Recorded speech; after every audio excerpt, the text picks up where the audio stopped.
Self-preparation. Be ready for tomorrow by doing all that you can today, setting your goals. Set a goal that will make you stretch for what it will make of you to achieve it.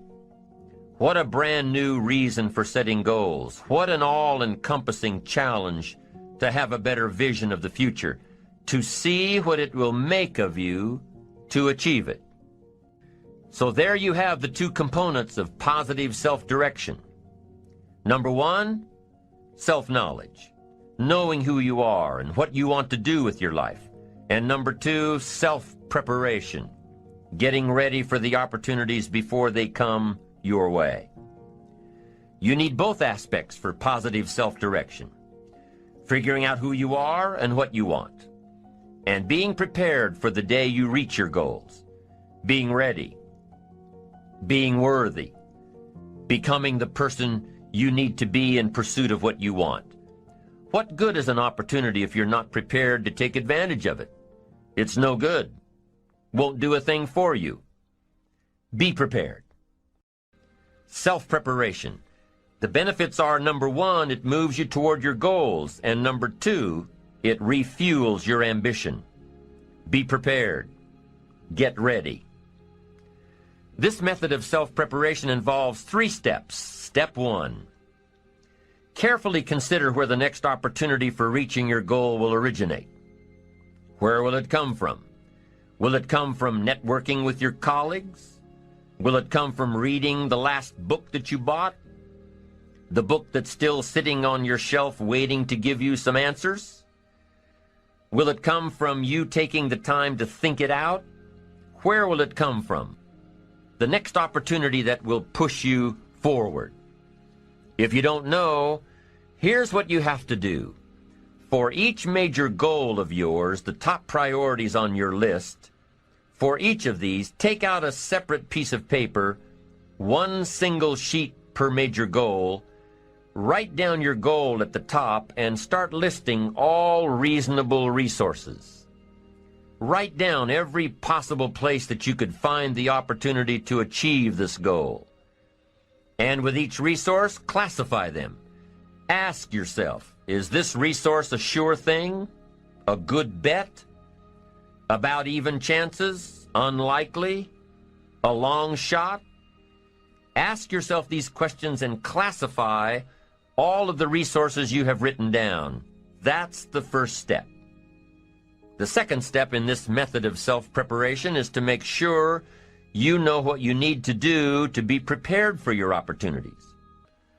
Go through your entire list of goals and resources and classify them. Break each resource into concrete steps of preparation. Start by working on the sure bets first, and then move down the line.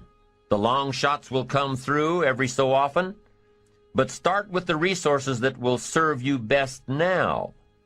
Get ready for the opportunities before they come your way.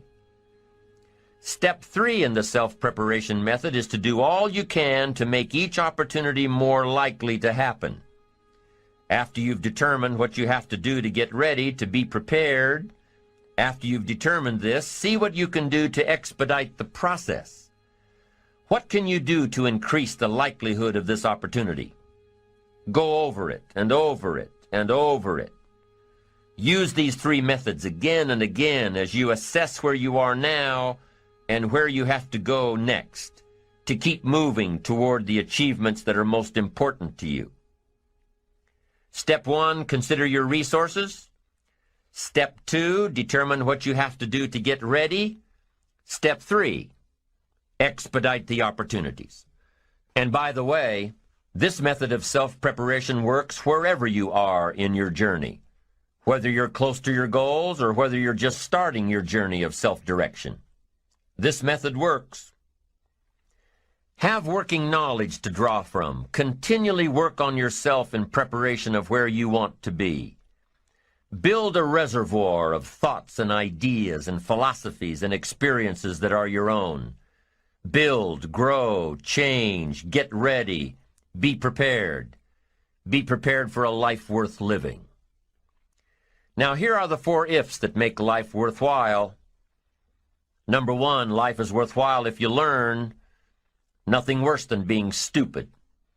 Life is worthwhile if you learn. Learn from your personal experiences. Learn from other people's experiences. Second, life is worthwhile if you try. Now you've got to take what you've learned and see if you can try your hand at it. Someone says, well, you can't try, you have to do. No, you have to try. I put the bar up 2 feet and asked the kids who can jump 2 feet. I can, some say. I can't, some say. I don't know, some say. How are you going to know? You don't. You've just got to try. Just back off and run at it. How are you going to know if you don't try? Now, what if you knock the bar down? Does that mean you can't jump 2 feet? No. You have to what? Try it again. Of course, you have to try. Try it another way, but try. Try your hand at it. When the record book on you is finished, let it show your wins and your losses, but don't let the record book show that you didn't try. Next, life is worthwhile if you stay. You've got to learn to stay. Now, you don't have to stay forever. Just stay till you see it through. A guy builds a foundation, and then he wanders off somewhere and builds another foundation. He's got these foundations scattered all across the country. I mean, no walls, no roofs, just a bunch of foundations. Not a good reputation. Stay. You don't have to stay forever. Just stay to finish something. Don't fall into the trap of less than refined sophistication. Stay till it's over. The 4th if that makes life worthwhile, 1 is if you learn, 2 is if you try, 3 is if you stay, and 4th if that makes life worthwhile is if you care. Caring is a unique human experience that is so vital and so powerful and so all-encompassing and so far-reaching. If you care at all, you'll get some results.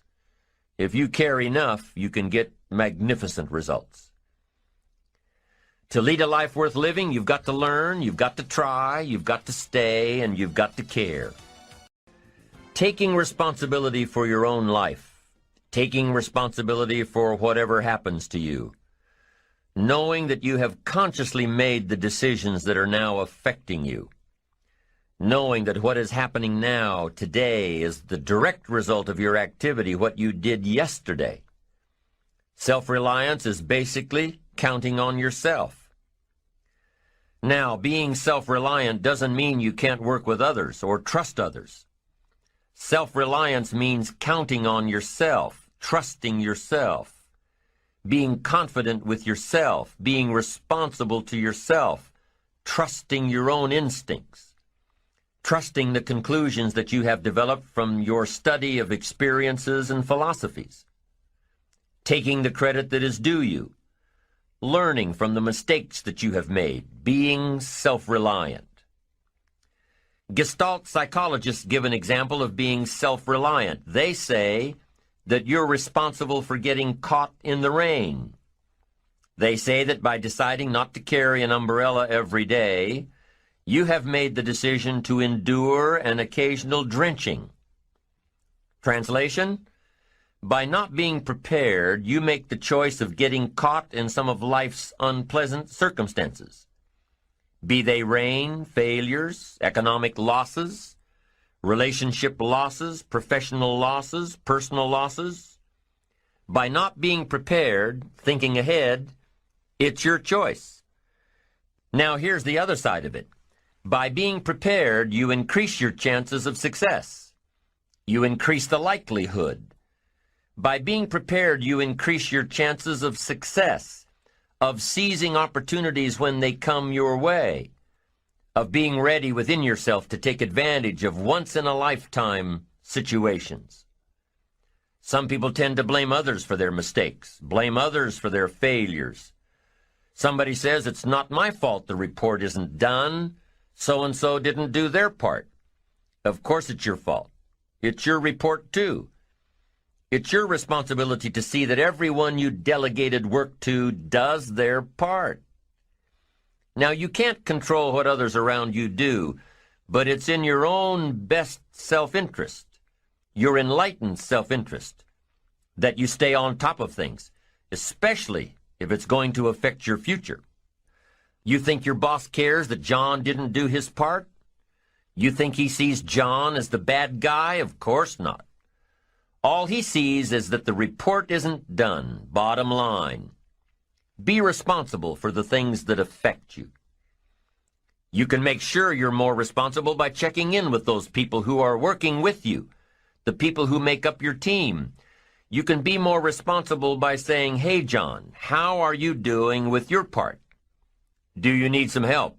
Can we put somebody else in here to help you finish? Now, if John consistently doesn't handle his part, you've got to replace John. If he isn't doing his share, you've got to find somebody that will. Or what? It will negatively affect you. You can't wake up in the morning that the project is due hoping and wishing that John has done his part. No, you've got to be responsible because it's going to affect your career too. Now, my approach to my better future very early on in my career was to just go through the day with my fingers crossed.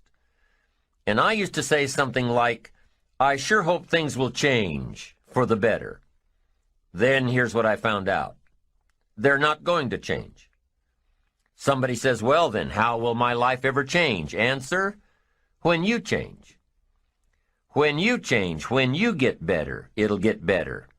If you change, it'll all change. Don't put it on someone else.